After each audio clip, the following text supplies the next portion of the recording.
Most people think carbs are the problem, but the real issue is where your carbs are coming from and what comes with them. And if you're trying to lose weight, especially if you're on a GLP-1 medication, this matters more than ever. Let's start simple. Your body uses three macronutrients: proteins, carbohydrates, and fats. Protein helps build and maintain muscle. Carbohydrates are your body's quickest source of energy, and fats support hormones, brain health, and help you feel full longer. Every meal you eat is made up of some combination of these three. Now, when you're on a GLP-1 medication, your appetite goes down and your plate starts to shrink. GLP-1 medications work by slowing down how quickly your stomach empties, helping you feel full longer and reducing hunger signals in the brain. So naturally, you eat less without feeling like you're forcing it. You're eating less food overall, and that's where a lot of people unintentionally make a mistake. If you keep eating the same foods you were eating before, just in smaller portions, you will still lose weight, but you'll likely lose both fat and muscle in the process. And losing muscle is not what we want. Muscle is critical for your metabolism, your strength, and your long term health, and even how your body looks as you lose weight. That's why in my last video, I talked about prioritizing protein. When calories drop, protein becomes even more important. It helps preserve lean muscle mass. And if you're lifting weights, it can even help you build new muscle while losing fat. So now think about your plate getting smaller. You have less room for food, but your body still has the same basic needs. It still needs protein. It still needs nutrients. It still needs enough fuel to function well, which means something has to give. You have to decide what stays and what gets reduced. For me and for most of the men we work with, we keep protein high, we're mindful of healthy fats, and we intentionally reduce carbohydrates, especially low quality carbohydrates. Now let's talk about carbs because this is where there's a lot of confusion. Carbohydrates are not inherently bad.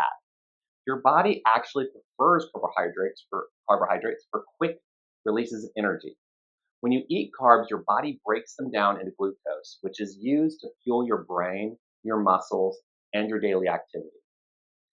The problem is not the carbs themselves. The problem is how most people are consuming them. Carbohydrates include foods like bread, pasta, rice, and potatoes. But they also include sugar.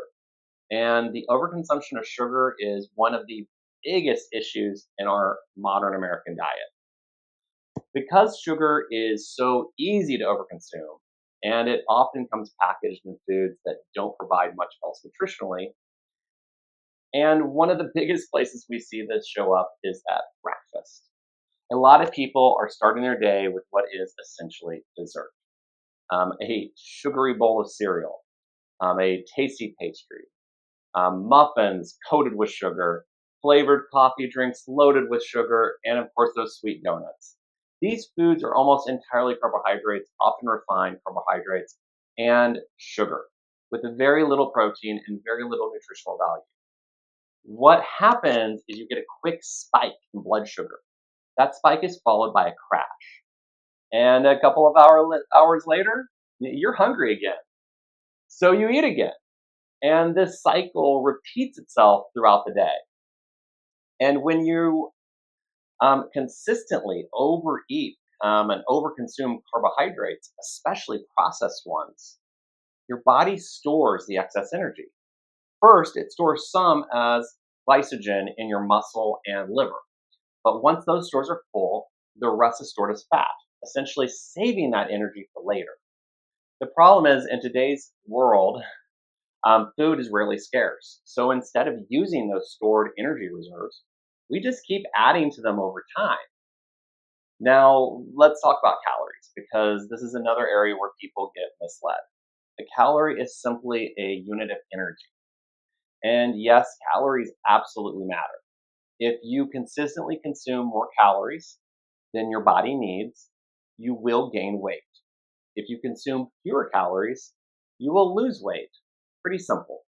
But here's the part that often gets overlooked.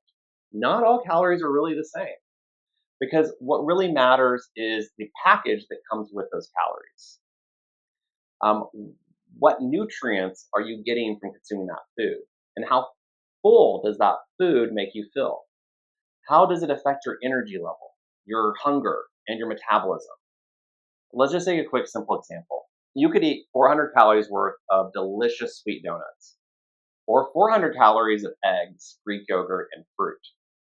Same number of calories, but completely different effects on your body. The donuts are low in protein, low in nutrients, and very, very easy to overeat. They won't keep you full, and they don't give you your body what it needs. The high protein meal, on the other hand, supports muscle and keeps you feeling full longer, stabilizes your energy, and provides vitamins, minerals, and the real nutrition your body needs. Your body isn't just counting the calories, it's responding to what those calories contain. Now, let's come back to carbohydrates because not all carbs are created equal. Carbohydrates come from whole foods like fruits and vegetables. Those are very different from the carbohydrates in the ultra processed junk foods. Whole food carbs come packaged with fiber, water, vitamins, minerals, and other beneficial compounds. Those that combination slows digestion, helps regulate blood sugar, improves satiety, and actually nourishes your body. Think about foods like berries, apples, oranges, leafy greens, broccoli, carrots, squash. Those are all loaded with carbohydrates, but they behave very differently in your body than processed foods. On the other hand, the ultra processed carbohydrates are typically stripped down and refined, and then rebuilt in a factory with sugar, starch, and often high amounts of sodium. They're designed to taste great, they're designed to be convenient, and most importantly, to keep you eating. They're low in nutrients, easy to overconsume, and they don't do a great job of keeping you feeling full. So you end up eating more calories without actually meeting your body's nutritional needs. And this becomes even more important when your plate is, of course, shrinking. If you're eating less food overall, but that food is still low in protein and low in nutrients, you're setting yourself up to lose muscle, to feel fatigued, and to struggle long term. So, what should you do? Well, again, first prioritize protein. Make sure you're getting enough high quality protein each day to support muscle maintenance and growth. Second, include resistance training. Lifting weights sends a signal to your body to hold on to muscle or even build new muscle while you're losing weight. Third, be intentional with carbohydrates. You don't need to eliminate them, but you should focus on getting most of your carbohydrates from whole food sources, like fruits and vegetables, and significantly reduce ultra processed carbs. Now, I'll be honest, I love bread and pasta. So this isn't about eliminating them completely. It's about being more intentional with your food choices. When I eat bread, I look for options with minimal ingredients and ideally no added sugar. I like fresh sourdough from local bakeries where they're using simple, high quality ingredients. There are also some great brands out there making bread the right way with fewer, better ingredients that you can find in any store. Same thing with pasta. I pay attention to how it's made and I try to choose options with simple, high quality ingredients and ideally organic. So it's not about perfection, it's about making better choices and staying more consistent with those choices. And finally, be mindful of your fats. Healthy fats play an important role in hormone health and society, but they're also calorie dense, so balance matters. Now, you may have heard of something called ketosis. Ketosis is a metabolic state where your body shifts from using carbohydrates as its primary fuel source to using fat. This typically happens when carbohydrate intake is very low. For some people, this can be an effective tool for weight loss. but it's important to understand it's not required. You can absolutely lose fat, improve your health, and feel great without going into ketosis. The key is finding an approach that is sustainable, balanced, and works for your lifestyle.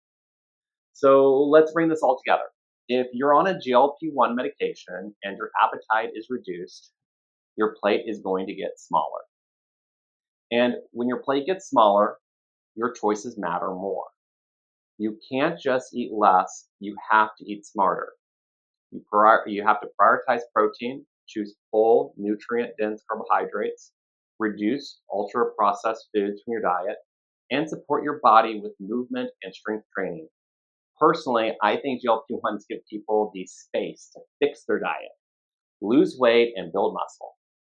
Changing habits isn't easy, but these medications can make it possible because this isn't just about losing weight, it's about losing fat while maintaining muscle and improving your overall health.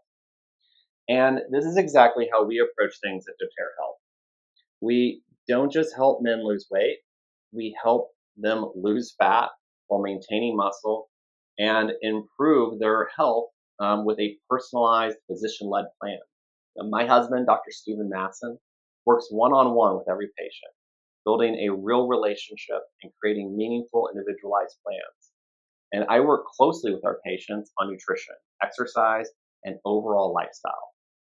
That's it, just the two of us. No call centers, no bots. So if you're in Texas and you're on a GLP-1 or thinking about it and want to make sure you're doing it the right way, you can schedule an appointment with me through our website, www.doterrahealth.com, and we'll see if doTERRA is the right fit for you. Because how you lose weight matters just as much as how much you lose.